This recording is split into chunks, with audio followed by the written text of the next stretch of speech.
Hi, I'm Stephanie, and I'm going to introduce you to our subject today, which is Toyota and its ethical behavior regarding recent production problems that they've had over the last decade or so. I'm going to talk about what they did and how it impacted their customer loyalty. Hi, I'm Sean. I will be discussing how they handled prior recalls and how many casualties could have been prevented if they would have handled things better. Hi, I'm Jessica. I will be discussing how Toyota's sales were impacted during the recalls and what would have been an appropriate response Toyota could have taken during this situation as well. Hi, I'm Dylan. I'll be discussing what other companies have done in the same situation and what Toyota can do in the future to prevent the same recalls from happening again. Hi, I'm Anissa, and I'm going to be talking about what Toyota knew and for how long. Also, I will be discussing why they did what they did. Our team chose option number 2, which is discussing the ethical behavior of companies in regards to communicating safety concerns with their products. Customers have the right to expect the products that they purchase to perform and to perform safely. Perfection is impossible, but non-performance should not cause damages, injury, or death. Expectations of ethical behavior, especially with car manufacturers, is a right of consumers, especially when those vehicles are used to travel and with your precious cargo inside, which is your friends and family and your pets. All car manufacturers have problems. Most of them respond ethically and with respect to their consumers, voluntarily notifying those consumers and the public. Sometimes, as in the Toyota case with over the last decade, leadership places profit over ethics, resulting in negative consequences such as injury, damages, and even in some cases death. The recent case with Toyota with the sudden acceleration, it took lots of complaints by customers and actually action by the government in order for Toyota to make corrective action. Instead of initiating the standard recall so that repairs could be made, the company made decisions to cut costs, limiting the scope of repairs as much as possible, and they wanted to especially limit the cost per vehicle. They went as far as to say that they would only repair those vehicles where the customers complained loudly. Thankfully, customers did complain, and Toyota did issue finally a recall to fix the sudden acceleration issues. While there was some impact to Toyota customer loyalty, it was not as bad as it could have been. This is mostly due to the well-established loyalty that Toyota has brought with its customers over the years. It did lose its spot of the world's best-selling car to GM, but only for a short time, and it was able to bounce back and regain its top position. Mostly, again, owing to its strong customer loyalty and actually its history of ethical behavior. This strong loyalty helped the company not only survive the negative public pressure, but return quickly to a place of dominance in the industry. And now here's Sean to talk about his pieces. All right, there's many questions that you can ask about the 2009-2010 recalls. One of which is how did they handle their recalls in the past? In one certain occasion, they actually just completely hid all evidence.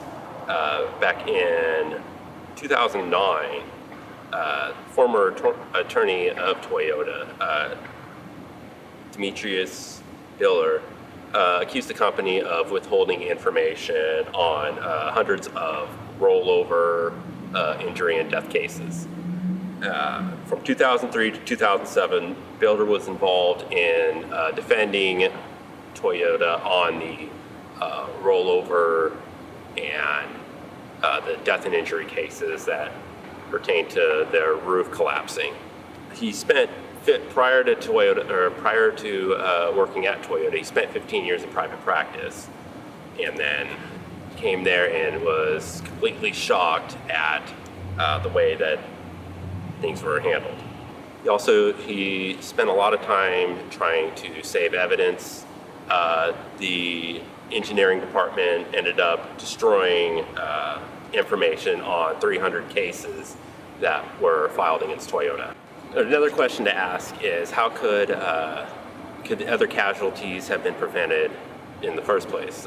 Yes, they could have, upon finding this in the production lines, they could have been able to fix the situation in their shops.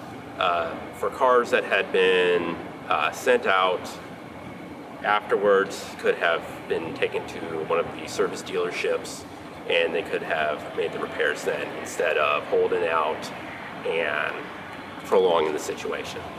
Next up is Jessica on discussing the decision on how it impacted sales and why the leadership made the choices they did. Thank you, Sean. I hope everyone is having a great day. Thanks for taking time to listen to our video. I would like to talk a little on Toyota's unethical behaviors during its recalls, particularly the 2010 floor mat gas pedal recall. We all know how hard it is as college students or a family in this day and age to come up with the money to buy a nice car.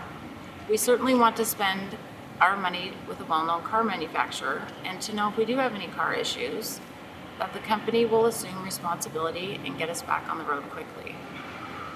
We all know Toyota. You either drive one or know someone who does. But when it comes to recalls, Toyota seems to have a very unethical way of dealing with wanting to take responsibility. So we ask the question, how have the decisions made by Toyota impacted their sales when it comes to these situations? Well, Toyota is known for an extremely slow response of any of its past recalls. If a company doesn't respond immediately showing remorse and taking responsibility, it can be almost impossible to gain back customer loyalty and their trust. Research shows that a 16% decline in sales happened during this horrific 2010 recall for Toyota, which resulted in a significant loss in consumer trust and causing damage to their already scarred reputation, again due to their lagging response. This also resulted in some of the lowest sales in over a decade, dropping monthly sales to well below $100,000 a month. Nowadays, we look to social media for almost anything and everything. With our new age advance in technology, we can so quickly learn of anything happening around the world.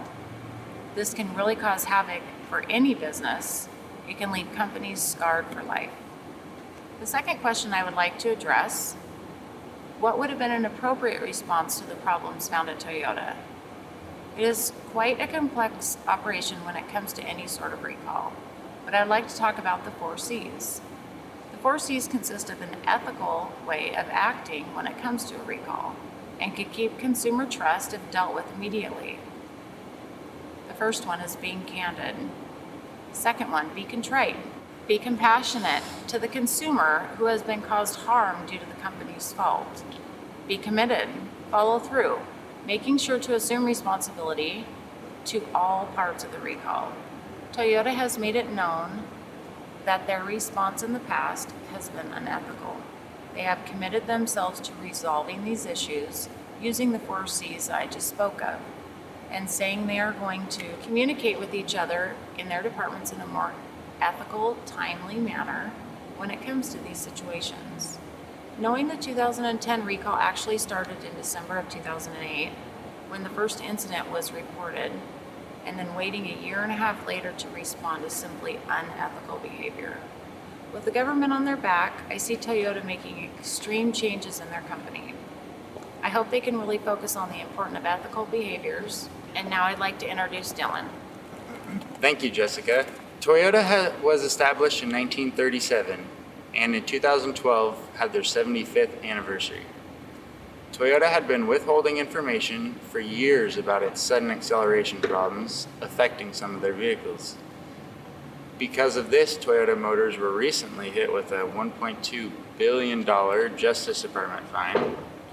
The settlement, which amounts to more than a third of Toyota's 2013 profit, is being called the largest criminal penalty imposed on a car company in the US.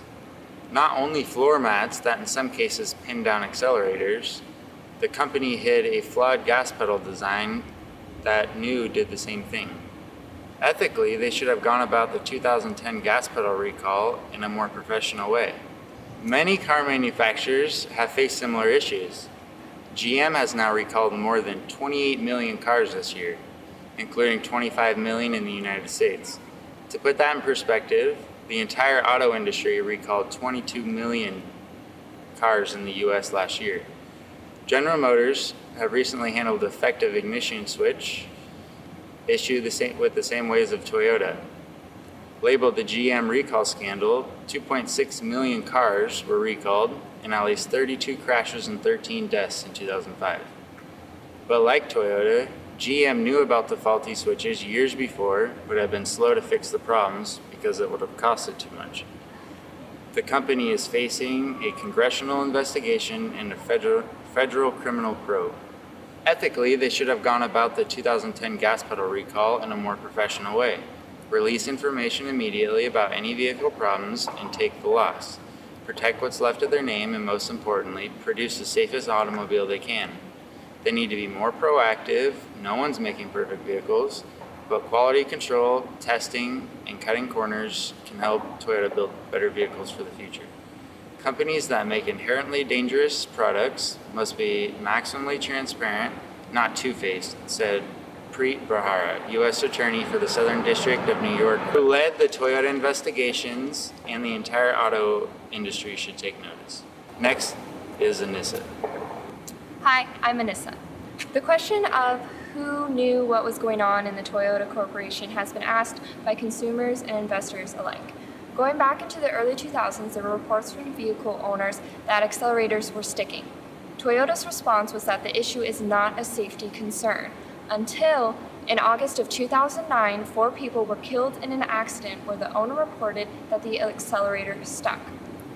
Toyota initiated a recall blaming the issue on floor mats, continuing to insist that there were not vehicle-based problems, even though the engineers themselves were reporting issues internally.